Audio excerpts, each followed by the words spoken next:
Graça e paz, graça e paz. Deus abençoe a todos. Estamos de volta com o livro de Gênesis para falarmos um pouquinho aqui sobre os patriarcas, os chamados patriarcas, Abraão, Isaac e Jacó. O livro de Gênesis, no capítulo 11, verso 31, declara o seguinte: Terá decidiu sair da cidade de Ur, na Babilônia, e rumar para a terra de Canaã. Tomou seu filho Abrão, seu neto Ló, filho de Harã, e sua nora Sarai, mulher de seu filho Abrão. E todos juntos deixaram Ur dos caldeus. Mas havendo chegado em Harã, ali ficaram morando. E Terá morreu em Harã, com a idade de 205 anos. 205 anos. Viveu bem. Viveu bem o pai, o pai de Abrão. Viveu o suficiente para presenciar o declínio da sociedade na qual ele fazia parte. Essa cidade, Ur dos Caldeus, era um centro regional, era um centro político, um centro econômico, um centro religioso.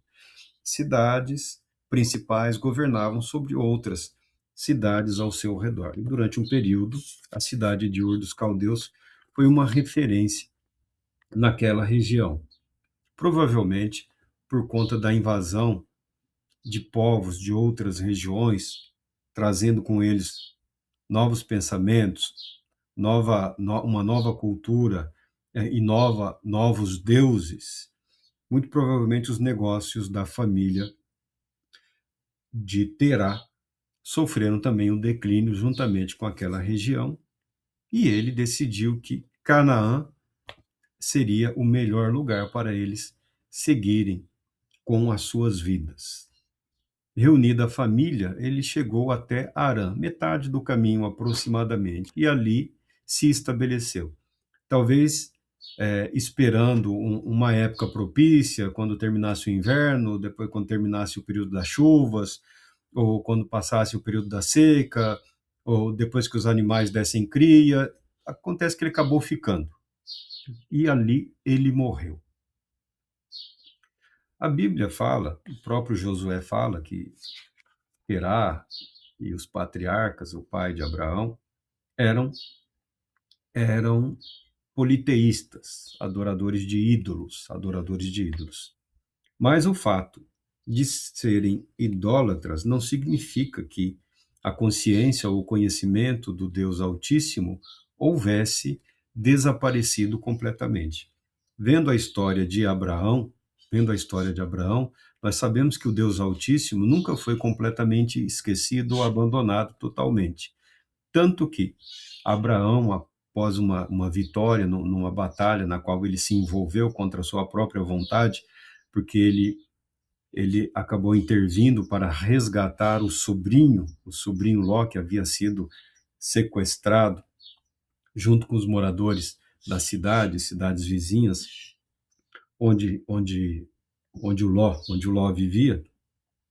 Abraão, no seu retorno, ele encontra Melquisedeque, que era o rei de Salém, que é a cidade de Jerusalém.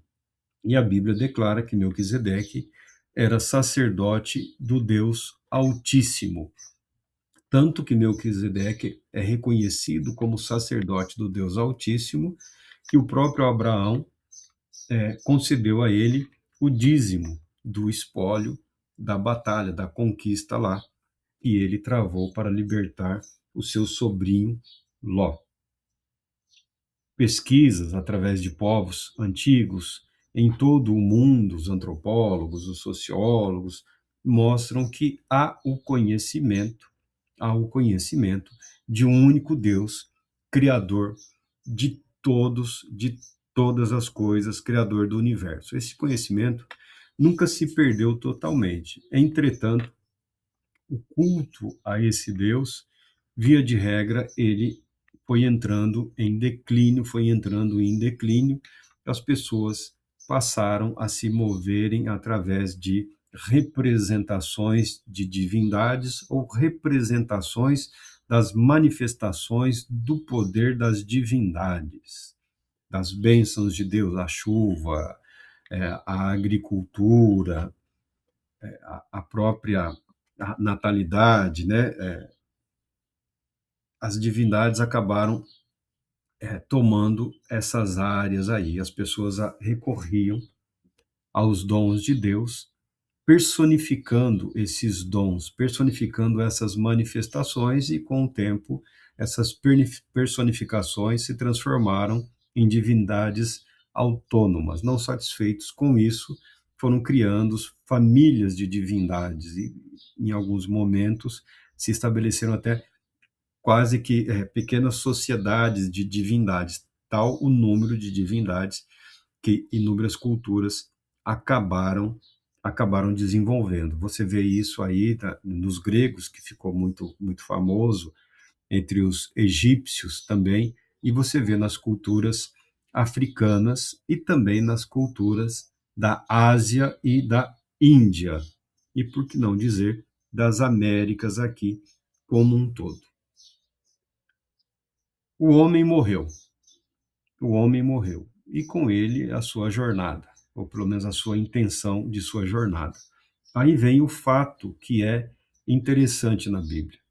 No capítulo 12 aqui, os primeiros versículos, eu vou pegar uma tradução literal aqui dos autores, diz o seguinte: Javé, ou Deus, ou o Senhor, uns traduzem Javé, outros traduzem Jeová, outros traduzem Iavé.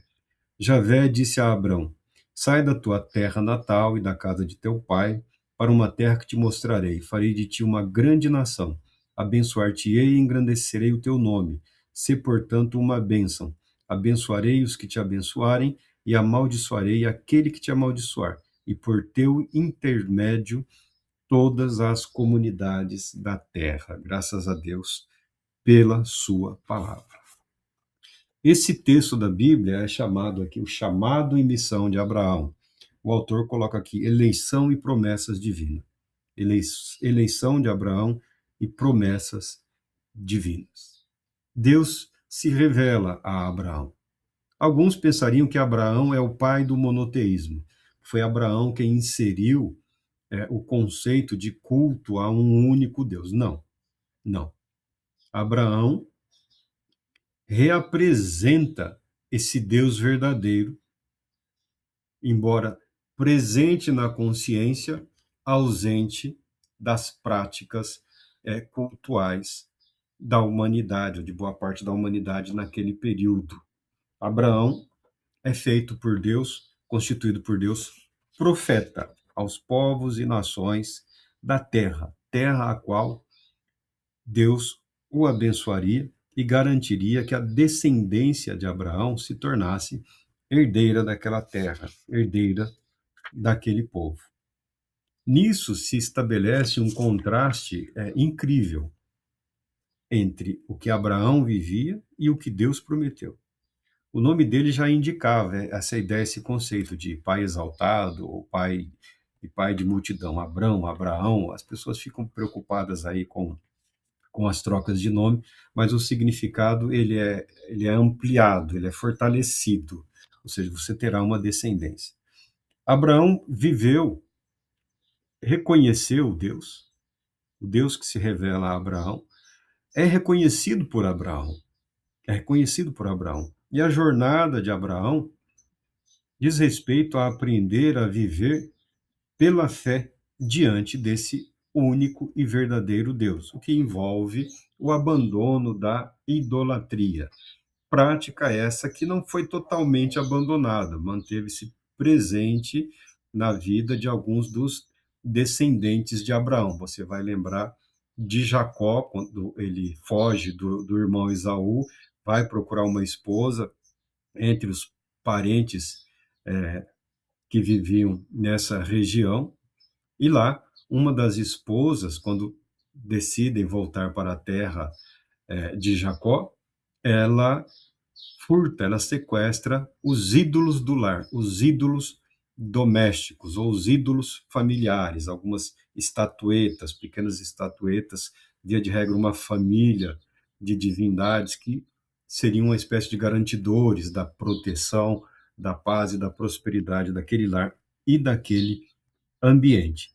Vez ou outra, a descendência de Abraão era convidada a abandonar a idolatria como confirmação do pacto ou da aliança estabelecido entre Deus e eles, entre eles e Deus. Assim também o fez Josué, quando dá entrada para a conquista da terra prometida.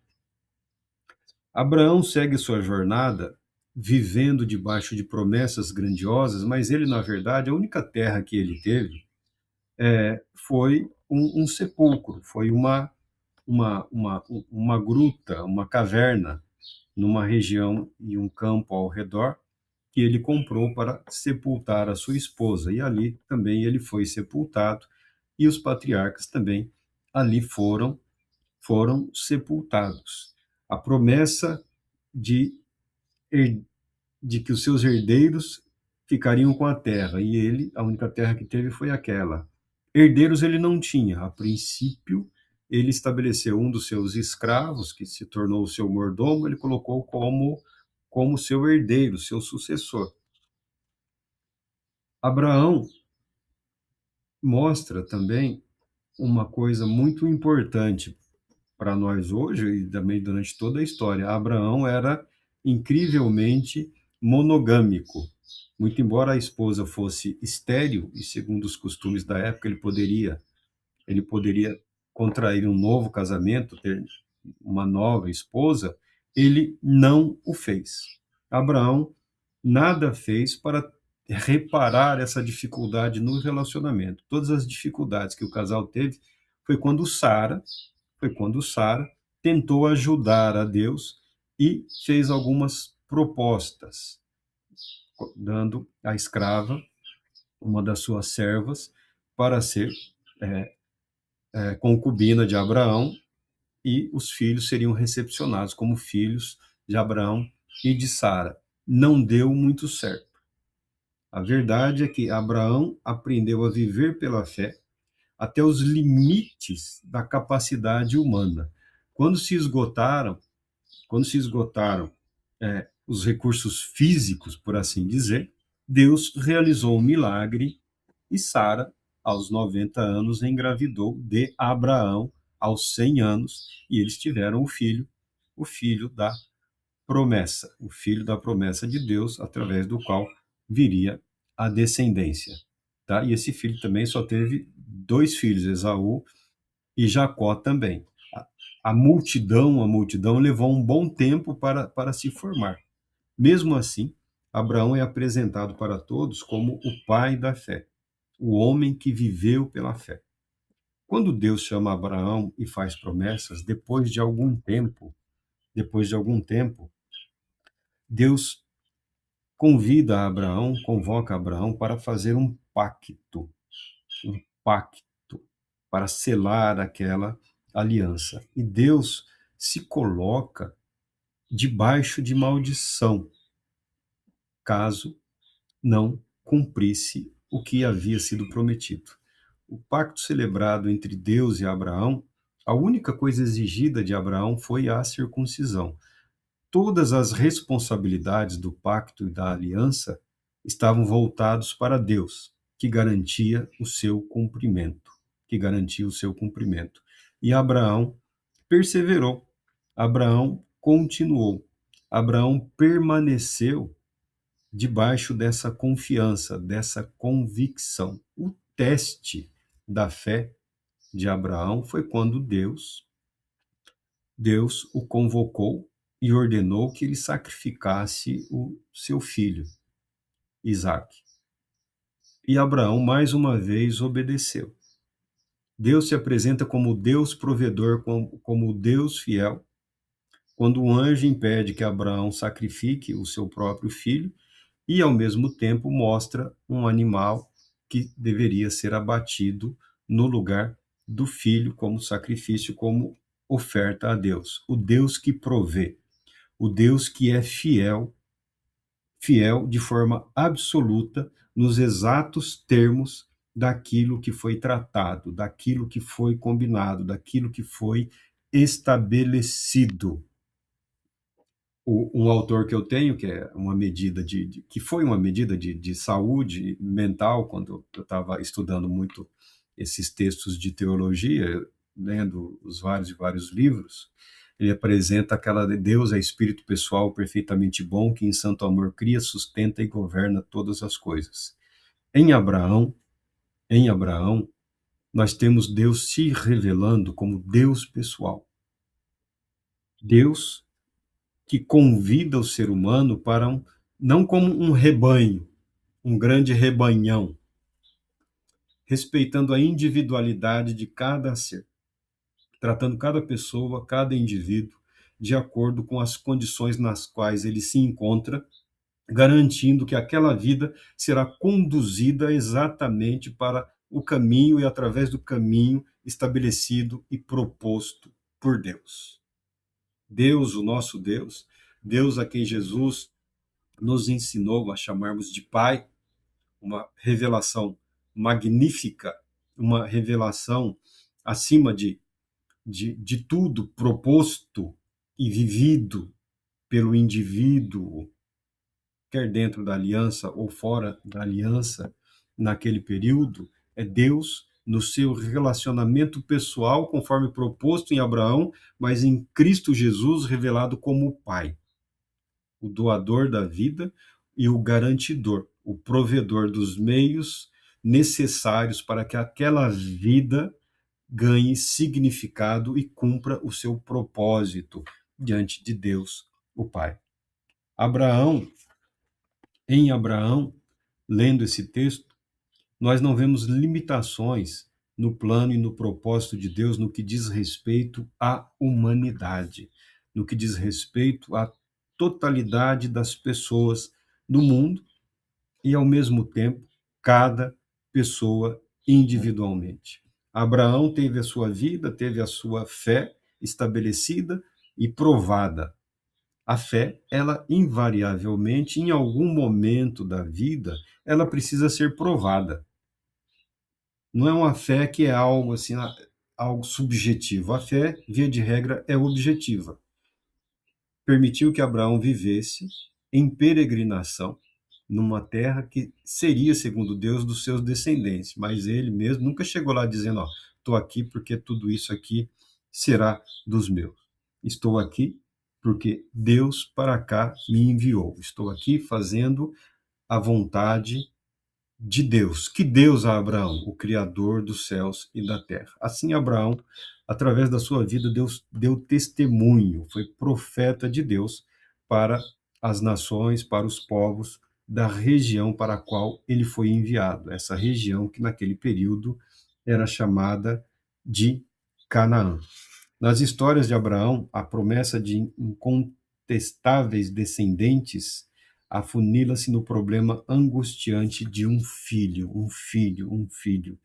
Um filho que veio pela intervenção divina, fazendo com que uma mulher de 90 anos recuperasse a fertilidade e um homem de 100 anos, da mesma maneira, se tornaram férteis e geraram uma nova vida, uma nova vida, uma intervenção divina, um milagre, a garantia de Deus, de que Deus não havia esquecido aquilo que prometeu.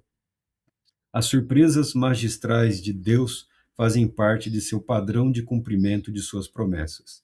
Superar a esterilidade dos casamentos patriarcais e passar por cima dos direitos tradicionais do primogênito, a bênção maior. Deus cuidará para que a redenção da aliança se realize, mas a seu tempo e a seu modo. O livro termina com o cenário pronto para o próximo ato do drama da redenção, o livramento da escravidão do Egito. As mesmas dificuldades que Abraão enfrentou foram enfrentadas por Isaac em parte mas especialmente por Jacó, depois chamado Israel.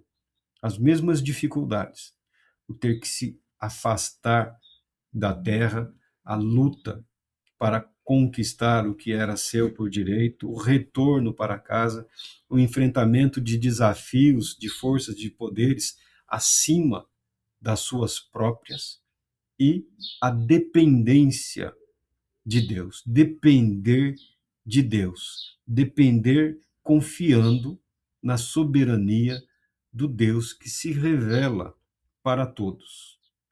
é assim que o autor procura resumir a história dos patriarcas e a teologia dos patriarcas. Nós vamos entrando depois nos detalhes de cada vida, cada indivíduo ou cada pessoa.